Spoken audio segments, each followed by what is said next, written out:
you talk that sweet talk, I'm more like water on fire. You can't get me a meeting to write on anything. Deborah Vance is intrigued by the idea of you writing jokes for her. The QVC moo-moo lady. They're caftans. You told me to, like, interrupt you when more important clients call. I'm on fire. I'm sending you to Las Vegas. Why are you here? I got a call this morning saying that you wanted to meet. Well, Jimmy sent you against my wishes. Good luck with your career, honey. Fucking bitch. Excuse me, did you have something else to say? Yeah. So cool they let you move into a cheesecake factory. Is that where you wait tables? That seems like a better fit. I'd rather sling bang bang chicken and shrimp all day than work here, you classist monster. We can start early tomorrow. Hey everyone, it's Anthony Allen Ramos. Happy bye week to all of you, and I can't think of a better way to celebrate than by chatting with Hannah Einbinder, who stars as Ava on HBO Max's Hacks. I mean, we are loving the bi representation on this show. Hannah, how are you? And congrats on the Emmy nomination. I'm well, thank you. Thank you for having me. So stoked to be here. It's been unreal, as you can see from the stutter. I'm still like all the files are still kind of loading for me in the old brain. So it's been a whirlwind of a week, truly.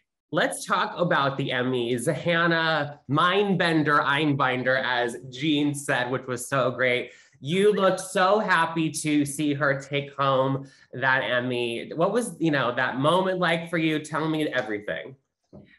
I felt pretty overwhelmed in that moment, just seeing everyone stand for Jean.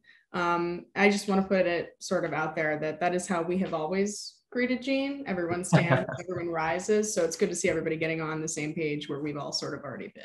A true queen, yes. Absolutely, absolutely. It was just so beautiful and expected for me. Expected that she would be up there, but there was a moment before she started where I think there was a little bit of an acknowledgement to her late husband, Richard. Mm-hmm. And that, just kind of made me go to that place a little bit. So mm-hmm. I love her. I love her so much. And it just was good to see her recognized in the way that I know she deserves to be. So deserving. And the show overall, I mean, we at GLAAD are just so thrilled about it. I mean, we obviously don't have enough leading amazing bi characters like Ava. What does it mean for you to get to be a part of telling Ava's story? It's like a really hopeful step in the right direction. My feeling is that like Ava is a great example of a great place to start. Like she's so fleshed out and real and vivid and true to at least my experience. But I feel that it's sort of a good jumping off point to tell like way more colorful queer stories. Like we just I feel like sort of like what you're saying, we needed to sort of accept a bi character. Like the reason I love the way that she was written is because her sexuality is addressed and then it's just a part of who she is. It's not, the entire focus. She's allowed to be a fully fleshed out person, which is to me like the goal, I think. So that was really exciting to me. And like you said, it's kind of rare. So. Well, very well said. Did you get, thinking about your own personal experience, did you find that, you were able to, make any notes or make any suggestions on Ava and her character, given your own personal experience? I mean, I was so heard on set every single day. But the truth is I didn't need to. Like that, we have queer writers. And so, I was really, I had no notes. I literally had no notes. I swear to God, it was really all there on the page. So, I mean, which is insane. Like, that's crazy. But as far as my character, I felt that she was really well done. We love Ava. And I, thinking about the cast as a whole, I love the diverse queer representation, obviously. How good does it feel to be, alongside those other, queer actors and other amazing queer characters as well? We're long overdue. It's an honor. And, frankly, that I get to work with these people is I've learned so much from them about everything, but, especially like acting and properly, communicating these stories in a way that's careful and, thoughtful. And it's just been huge. And it's nice that we all speak a common language. It makes us, I think, as a group kind of feel more connected and more safe with each other, which I have heard is not always common in the film and television industry, if you can believe it. So it's an experience like no other. Really grateful for it. And let's talk about Carl's Emmy outfit. So great for them. Well, what was that like for you to get to see them express themselves that way? It was, first of all, I was at a loss for words when I first saw them, because you cannot prepare yourself for that amount of beauty. You know what I mean? Like, I truly turned my head and there they were, and it was magnificent. It's so fantastic to see them shine and be so gorgeous, and the ode to the non-binary flag so beautifully and so boldly, at an event like that. I was at a loss for words. I really could not speak. Oh, we love that for them. Thinking about, we at GLAAD obviously understand how important representation is. That's why we're working with media and through media to make sure there are these inclusive, well done LGBTQ stories in media. What have some of the fans that have seen Ava and the show said to you about how much it means to see someone like Ava? Because it just goes back to how key representation is. Yeah, it's been cool. What I've noticed and what I've really loved is more like masculine identifying bisexual people reaching out, because like that representation, I will say, is lacking in such a psychotic way.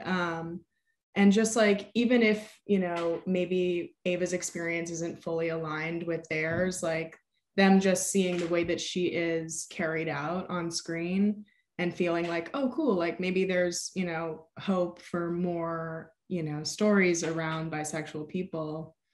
It's more than I could ever ask for. Like, it's the most important part of this work to me. Yeah, mostly it's like, it's crazy because, a lot of the people that reach out to me are like queer Jews, which is awesome because I think like there's like a very tiny intersection, or I should say, like, Jews are a very small group, and then within that group you get to be this like very tight-knit, even smaller intersection of these two identities. And that, like, finding a community there has been like such a gift. And that I owe that to this show, like making it, opening up my world and making it much larger so that I can find these people who, like, I really was missing in my life.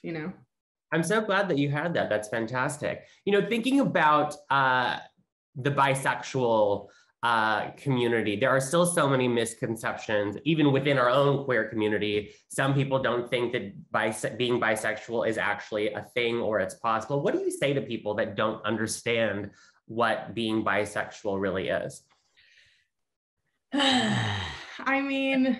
What I would say is just that it makes sense that in such a binary world, they have internalized the idea that we need to have very clear distinctions about who people are in this world, in America, but really in the world at large. Like, binary thinking is so, we're all so kind of like brainwashed. And so undoing that is hard for people because it forces them to kind of look in the mirror a little bit. And so I have empathy for people who are maybe having a hard time doing that. But what I say to them is just, you got to just let that go. It all just goes back to, like, are you I believe like if you can accept yourself fully, it helps you to accept others. Mm-hmm. And so I do have empathy for people who are struggling to do that, but I also, I also would just say that that's the piece to examine when you're having those feelings about bisexual people, I guess. Thank you for that. Thinking about the key of how important media can be, was there ever something on television, a film, something that you saw early on in your life that maybe helped you kind of realize your queer identity or your bisexual identity? Yes, when I was quite young, I saw the film But I'm a Cheerleader, and I actually was a cheerleader. I was a competitive cheerleader from age like 11 to 14, and it's a pretty intense world, and it's this weird intersection of like all girls all the time, but there's like this association with like cheerleaders being an accessory to a male sport, which is like this weird, confusing thing. But yeah, the conversion therapy camp for a girl who is a cheerleader is queer. I just kind of was like, what's going on here? So that was kind of like, I felt that movie was huge for me and starting to kind of like take a closer look. I love that. I don't know if you saw, but Muna is a really great band, and they just did a music video that was like an ode to But I'm a Cheerleader, and it's called Silk Chiffon, and it's amazing, and everyone should definitely check it out. Look at this it's all coming in full circle, because Muna I love, and they're opening for Casey Musgraves, and then Megan was just in Casey Musgraves' film, so it's all a queer world. I love it. On the flip side, what would it have meant for you as a young person to turn on your TV and see Ava? What would that have meant for you? I mean, the world, I really, as I am participating in film and television, and it's a recent thing, and as I am, involved in playing someone who people kind of connect to, I am seeing in the messages that I read just how important it is. I got used to not having it, so I didn't realize that it was important. And then I participated in it and I went, oh my God, like I just was used to not, seeing that. I mean, it would have meant the world. And I'm sure I would have come out sooner. Yeah. But yeah, it's cool. It's cool. And we have a long way to go. Super important to recognize that. But yeah, it's a good start, I think. I agree. Before I let you go, I mean, I loved the show. I'm like dying for season 2. I know you won't tell me anything, but I mean, the big question is, how is Ava going to get herself out of this one? So, I mean, any previews or any little insight there you could share? Ava, you dog. I don't know. I truly, and this is 100% on God, I have not heard a single thing. Okay. No scripts, I have nothing. But I just I'm thinking about it. I'm going, how could she, like, nothing's really coming up. Like, I truly, this is gonna be hard. I think, but Paul, Jen, and Lucia, they've gotten her out of everything thus far. So I'm hoping that she doesn't get fired. And congrats to them on their Emmy wins too. Yes. So exciting. Well, Hannah, congrats to you. Thank you so much for taking the time to chat with us. Like I said, it's bi-week. I think these are so important. And I know everyone at GLAAD especially felt super thrilled with the representation with Ava on Hacks. And so just a reminder, everyone, if you haven't checked it out, if you haven't, I don't know where you've been because it's the best show, but Hacks season 1 is available right now on HBO Max, and we will have a season 2 at some point, and I cannot wait, like we said, to see how Ava gets herself out of this one. Thanks so much. Thank you, Anthony. Appreciate it.